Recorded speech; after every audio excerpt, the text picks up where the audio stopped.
प्यारे बच्चों, good morning. मैं Banwarilal Meena, associate professor economics, government college Pipalkot, district Pratapgarh, Rajasthan. हम आयुक्तालय कॉलेज शिक्षा राजस्थान द्वारा ऑनलाइन क्लासेज जो कोविड के टाइम से हमारी जारी है, उसी क्रम में हम आज अर्थशास्त्र का महत्वपूर्ण टॉपिक और अर्थशास्त्र में भी स्टैटिक्स का महत्वपूर्ण टॉपिक का अध्ययन करेंगे, जो बीए, बीकॉम, एमए, एमकॉम और विभिन्न कंपटीशन के लिए समान रूप से उपयोगी होगा। मैं ऐसी उम्मीद करता हूँ। और वो हमारा आज का टॉपिक है इंडेक्स नंबर। इंडेक्स नंबर यानी सूचकांक, जिसको हम कहते हैं। सूचकांक को पढ़ने के लिए हम इसका डिटेल से अध्ययन करेंगे।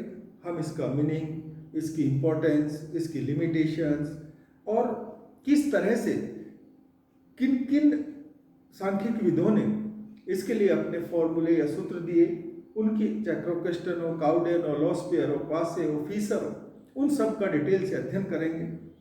होलसेल प्राइस इंडेक्स नंबर क्या होता है, कंज्यूमर प्राइस नंबर क्या होता है, सभी को। और जब हम न्यूमेरिकल्स करेंगे तो फीसर का जब हम डिटेल से अध्ययन करेंगे तो उसके कौन कौन से test, time reversal test, factor reversal test कैसे प्रूव होते हैं, न्यूमेरिकल्स द्वारा भी हम उनको समझने की कोशिश करेंगे। आज के व्याख्यान में हम केवल उसका थियोरेटिकल पार्ट कि सूचकांक होते क्या हैं, उसकी विशेषताएं क्या हैं, सूचकांक की इम्पोर्टेंस क्या है, उसके बेनिफिट्स क्या हैं और कुछ लिमिटेशंस हम देखेंगे।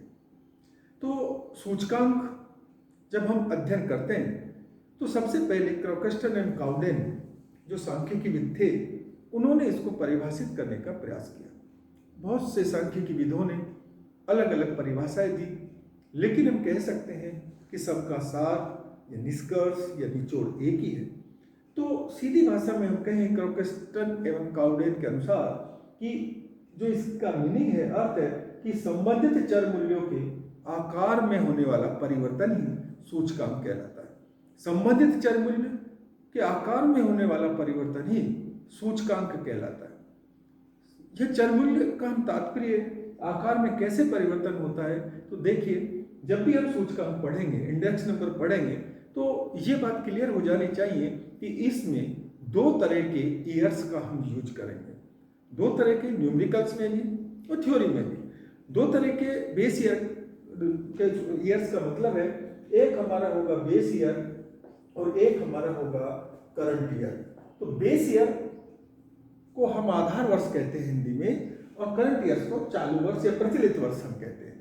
तो जब भी हम अर्थव्यवस्था में किन्हीं चीजों की तुलना करेंगे तो उनमें क्या अंतर आया, यानी कि संबंधित चर मूल्यों के आकार में होने वाला परिवर्तन को ही हम सूचकांक कहते हैं। तो इस परिवर्तन का अध्ययन कैसे करेंगे, तो हमें कुछ बेस ईयर मानने होते हैं। तो बेस ईयर यानी आधार वर्ष, आधार वर्ष में आपकी कीमत भी होगी और क्वांटिटी भी होगी। जब हम न्यूमेरिकल्स भी पढ़ेंगे तब भी हम इसको डिटेल से देखेंगे। इसी तरह करंट ईयर में भी आपके प्राइस होगी और क्वांटिटी होगी। तो बेस ईयर की तुलना में करंट ईयर में कितना परिवर्तन हुआ, इसका अध्ययन हम सूचकांक में करते हैं। तो बेस ईयर की जो चीजें होती है उनको जीरो या हम ओ कहें उससे डिनोट करते हैं, यानी आधार वर्ष की जो कीमत होगी उसको हम P0 कहेंगे, तो आधार वर्ष की जो क्वांटिटी है उसको Q0 कहेंगे।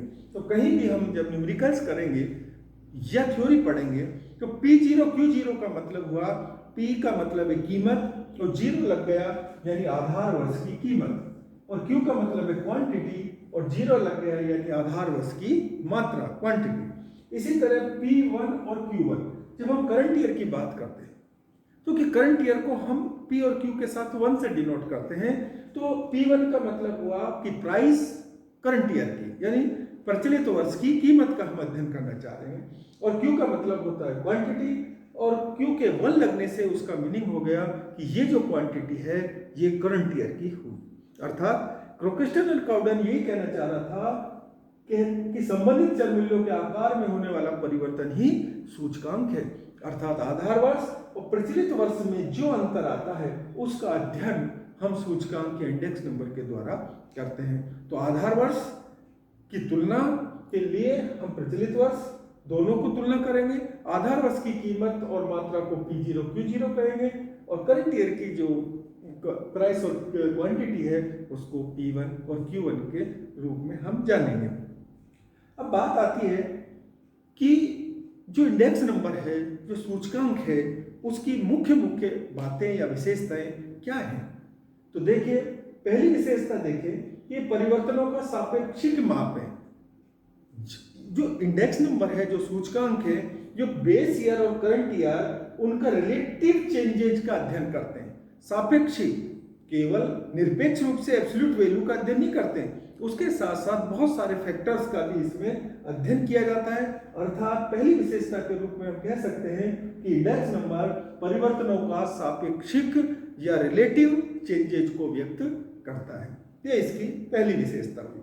और विशेषता के रूप में अगर हम देखें कि ये प्रतिशतों का माध्य है। इंडेक्स नंबर प्रतिशतों का माध्य है।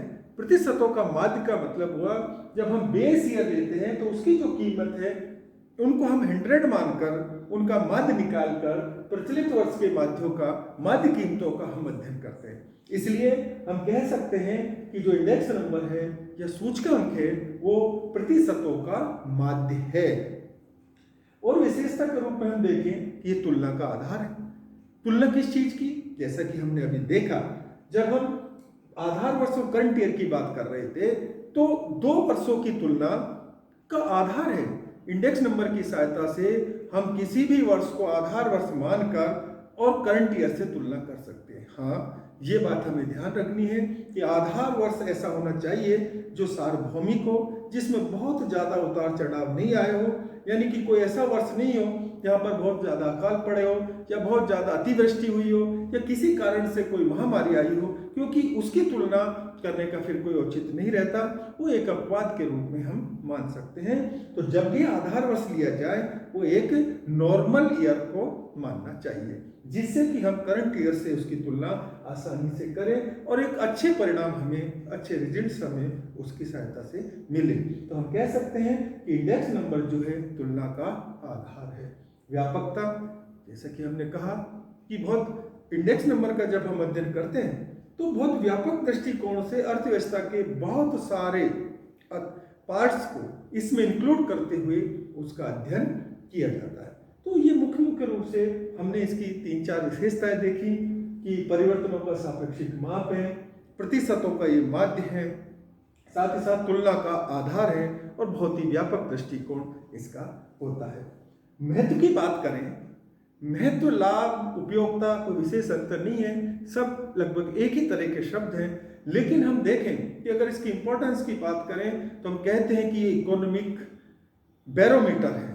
सूचकांक को अर्थव्यवस्था का इकोनॉमिक बैरोमीटर के नाम से जाना जाता है। यानी आर्थिक जो बैरोमीटर है वो अर्थव्यवस्था का, जिस तरह वायु तापमापी से हम वायु का दबाव कितना है, मौसम के अनुमान उसके द्वारा हम लगाते हैं, उसी प्रकार सबसे बड़ी इंपॉर्टेंस हम कह सकते हैं कि अर्थव्यवस्था के लिए जो हमारे इंडेक्स नंबर हैं, जो सूचकांक हैं, वो इकोनॉमिक बैरोमीटर का काम करते हैं कि हमारी अर्थव्यवस्था में किस तरह का इकोनॉमिक प्रेशर है, किस तरीके से उसको हमें मेंटेन करना है और उसके क्या अर्थव्यवस्था पर आर्थिक दृष्टिकोण से क्या इफेक्ट होने वाले हैं। इन सब का अध्ययन हम सूचकांक की सहायता से विश्लेषण करके और व्यापारिक चक्रों में उनका उपयोग हम करते हैं। तो हम कह सकते हैं कि सूचकांक या इंडेक्स नंबर एक इकोनॉमिक बैरोमीटर का काम करता है। संक्षेप में और कुछ बातें हम देखें अगर सूचकांक के बारे में, तो कुछ लाभ यानी बेनिफिट्स की हम चर्चा कर सकते हैं। तो पहला लाभ अगर हम देखें, जटिल तथ्यों को सरल बनाना, क्योंकि अर्थव्यवस्था बहुत ही जो कार्य करती है उसमें बहुत ज़्यादा एनालिसिस यानी गणना, तरह तरह के इतने इंडिकेटर्स होते हैं कि एक इकोनॉमी को समझने के लिए बहुत ही जटिल कार्य है।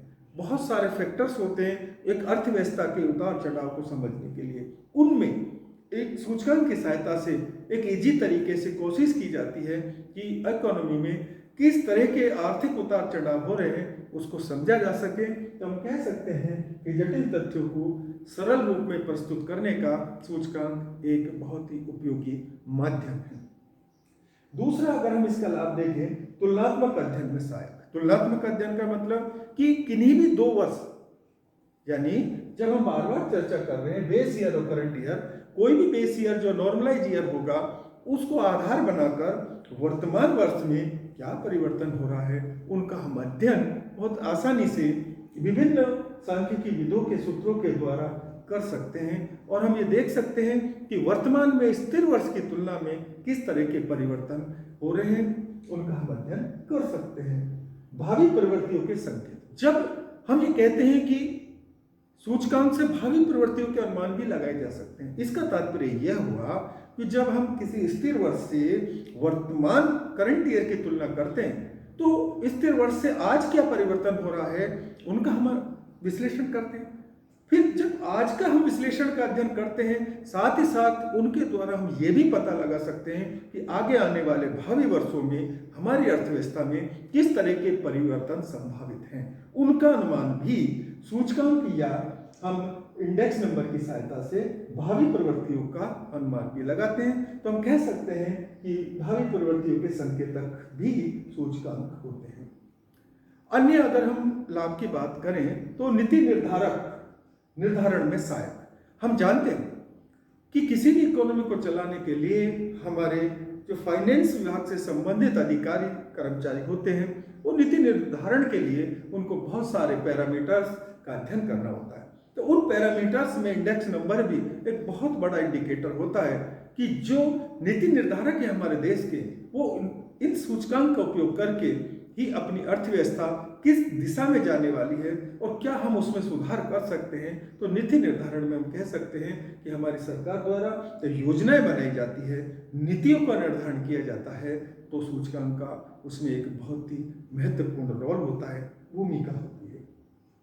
अपस्फीति में उपयोगी, हम जानते हैं कि अर्थव्यवस्था में स्फीति और अपस्फीति कोई भी परिघटना घटित होती है। स्फीति मुद्रास्फीति, जैसे कि हम कहते हैं कि जब वस्तु की कीमतों में वृद्धि होती है और मुद्रा का मूल्य में कमी होती है, उसे हम मुद्रास्फीति कहते हैं। अपस्फीति इसका अपोजिट है। तो दोनों ही स्थिति में सूचकांक का बहुत महत्वपूर्ण रोल होता है उनका अध्ययन करने के लिए।